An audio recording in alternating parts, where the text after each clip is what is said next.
हमने देखा कि सीमित ज़मीन से उत्पादन बढ़ाने के लिए एक विधि है जिसे हम कहते हैं बहुविधि फसल प्रणाली। यानी बहुविधि फसल प्रणाली का प्रयोग करके हम सीमित भूमि से भी अधिक फसल पैदा कर सकते हैं। दूसरा तरीका है अधिक उपज के लिए खेती में आधुनिक कृषि विधियों का प्रयोग करना। यानी अलग अलग तरीकों का प्रयोग करके हम क्या कर सकते हैं, कृषि की उपज को बढ़ा सकते हैं। उपज को भूमि के किसी टुकड़े में एक ही मौसम में पैदा की गई फसल के रूप में मापा जाता है। 1960 के दशक के मध्य तक खेती में पारंपरिक बीजों का प्रयोग किया जाता है।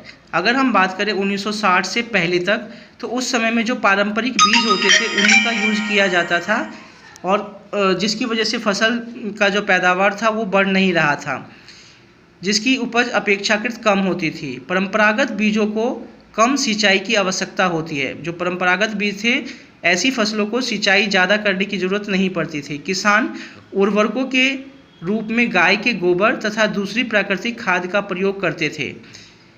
यह सब किसानों के पास तत्काल ही उपलब्ध थे। उन्हें इनको खरीदना नहीं पड़ता था। मतलब ऐसी चीज़ों का प्रयोग वो करते थे जिसको बाहर से खरीदने की ज़रूरत नहीं पड़ती थे। जो उनके पास होता था उन्हीं साधनों से वो क्या करते थे, कृषि करते थे, जिसकी वजह से कृषि की उपज नहीं बढ़ रही थी। लेकिन 1960 के दशक के अंतर्गत में हरित क्रांति ने भारतीय किसानों को अधिक उपज वाले बीजों के द्वारा गेहूं और चावल की खेती करने के तरीके सिखाए। 1960 में हमारे देश के अंदर हरित क्रांति हुई। हरित क्रांति का मतलब ये हुआ कि अगर जब देश आज़ाद हुआ था, तो देश जब आज़ाद हुआ था तो हमारी जो जनसंख्या थी, उस जनसंख्या के भरण पोषण के लिए हम अनाज जो है वो पूरा उपज जो है उत्पन्न नहीं कर पाते थे और हमें जो है दूसरे देशों से जो है अनाज को जो है वो क्या करना पड़ता था, आयात करना पड़ता था, ताकि हम अपनी सभी जनसंख्या का भरण पोषण कर सके। 1960 के दशक में हमारी जो सरकार थी उन्होंने इस पर कृषि पर ध्यान दिया और कृषि पर ध्यान देने के बाद जो किसान थे उनको अच्छे किस्म के बीज उपलब्ध करवाए। सिंचाई के जो साधन हैं उसमें उनका विकास करने में किसानों की हेल्प की और नए नए खाद और उर्वरक का प्रयोग करने के लिए जो है किसानों को प्रोत्साहित किया गया।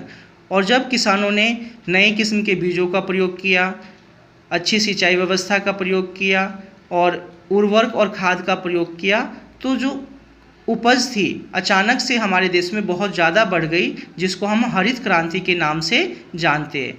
अब हम जो है सिर्फ अपने जनता का भरण पोषण ही नहीं करने लग गए, बल्कि अब हम बचे हुए अनाज को दूसरे देशों में भी बेचने लगे।